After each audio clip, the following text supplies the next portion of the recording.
La estructura de la investigación documental se refiere al conjunto de pasos realizados por el investigador con el objeto de ejecutar un procedimiento científico y sistemático de indagación, recolección, interpretación y presentación de datos e información sobre un determinado tema, valiéndose del estudio y análisis de documentos. En este sentido, se puede decir que la investigación documental se caracteriza por trabajar directa o indirectamente con documentos, ya sean escritos o audiovisuales.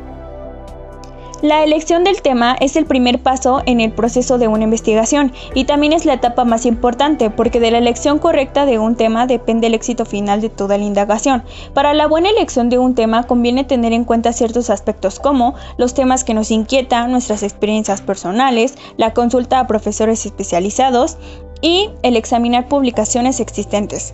De esta manera podremos percatarnos de nuestro verdadero interés por el tema, la capacidad que tenemos para desarrollarlo, las limitantes que tenemos y los recursos con los que contamos.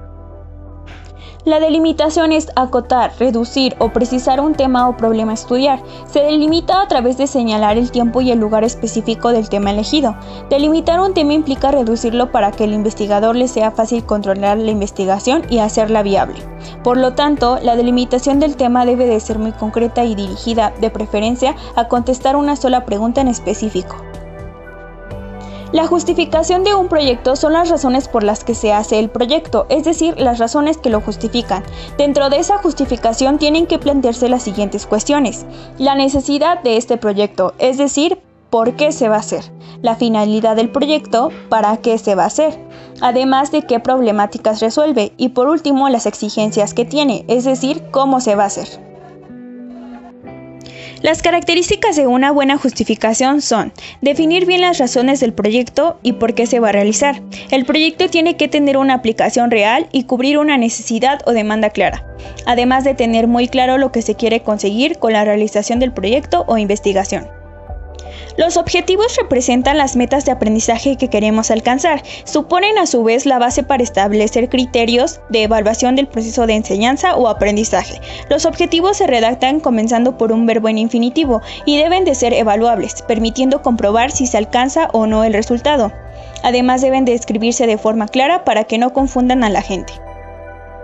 Hay dos tipos de objetivos. El objetivo general será el enunciado de una acción meta que deberá alcanzarse para obtener esa respuesta global que necesitamos, y los objetivos específicos son el desglose de la meta general. Corresponden a metas más específicas, de menor nivel de conocimiento o importancia. Existe un orden lógico que hay que visualizar y respetar en el momento de formular los objetivos. Primero pondremos el verbo en infinitivo, después el objeto y por último la finalidad. Las consideraciones del objetivo general son que solo debe de haber un único objetivo general. Este debe de señalar el objetivo principal del trabajo y debe de tener relación con el área temática que se pretende estudiar. Los objetivos específicos son logros parciales que facilitan el control sistemático de la investigación y que al ser alcanzados en conjunto nos permiten garantizar que el objetivo general será logrado. Por ello sus consideraciones son que por lo menos debe de haber un mínimo de 3 objetivos específicos en la investigación, deben de estar enumerados en orden de importancia, deben de ser medibles y observables y además deben de ser apropiados para responder a problemas específicos. Diseño del esquema de trabajo. El esquema constituye el plan de investigación, dado que por ser un registro panorámico nos permite percibir rápidamente la totalidad del tema y sus partes integrantes, cómo están relacionadas estas partes, los elementos que las integran y cómo se ordenan dichas partes. Existen varios formatos de esquema, de los cuales los más usuales son el cuadro de llaves, que es el típico cuadro sinóptico que conocemos, el inciso numérico, que es la jerarquización numérica de la información, y la combinación de ambas. Este último tipo de formato es el más aconsejable, ya que nos permite visualizar la información con una mejor precisión y de mejor manera. Los esquemas sirven como guía de orientación. Una vez que se haya decidido el formato más claro para el esquema, se deberán de seguir los siguientes pasos: reflexionar sobre el tema, dividirlo en partes, determinar cuáles pueden ser sus elementos que lo componen, analizar cuidadosamente estos elementos, reunirlos dentro de una misma división y ordenarlos jerárquicamente. Tipos de fichas para el acopio de información y sus características. Ficha bibliográfica. En ella se registran los siguientes datos: nombre del autor, título de la obra y en su caso subtítulo, editorial, lugar de publicación, año de publicación, editorial y número de páginas. Se hacen para todos los libros o artículos que eventualmente pueden ser útiles en una investigación. Ficha hemerográfica. Este documento es una derivación de la ficha bibliográfica, en la que se registra información obtenida de periódicos, suplementos culturales, gacetas y revistas. El orden en que deben presentarse los datos son autor, título y subtítulo, nombre del periódico o revista, número de publicación, lugar de edición, fecha de la publicación y número de página. Ficha de trabajo. En este instrumento de trabajo registraremos lo que de alguna manera es el avance de nuestra investigación, ya que en la ficha coinciden nuestros actos de reflexión, análisis, síntesis y hasta de observación o críticas que tengamos con nuestro trabajo y o con las fuentes consultadas. Ficha de cita textual. Es una ficha en la que se copia textualmente un fragmento de un libro, revista o folleto. Se toma nota de todos los datos o ideas que son de importancia. Hay que recordar que las citas textuales son copia del original y debe elegirse un texto para que se dé de entender de una mejor manera. Ficha de resumen. Es una tarjeta en la que un estudiante o un investigador guardan sus resúmenes personales y estas fichas permiten guardar cualquier tipo de dato, siendo lo más importante captar la idea principal que se está expresando por el autor. Ficha electrónica, también conocida como cibergrafía, es una variante de la ficha hemerográfica, pero con la particularidad de que es sobre un contenido digital y puede ser guardada de una manera digital, por lo que entre otras cosas también se añade el URL o dirección electrónica de la fuente. Se le llama fichero a un conjunto de información clasificada y almacenada de diversas formas para su conservación y fácil acceso. Un fichero puede ser un sistema de archivos físicos contenidos en cajas u otros elementos de almacenamiento que forman parte de un conjunto mayor como una biblioteca o un archivo público o privado.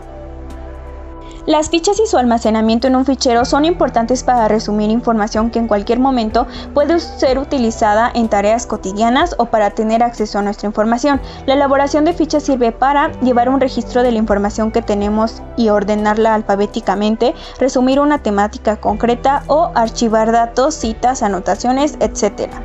Las fichas se almacenan en un fichero ordenadas alfabéticamente o por autor o por materias o con fichas relacionadas con un mismo tema.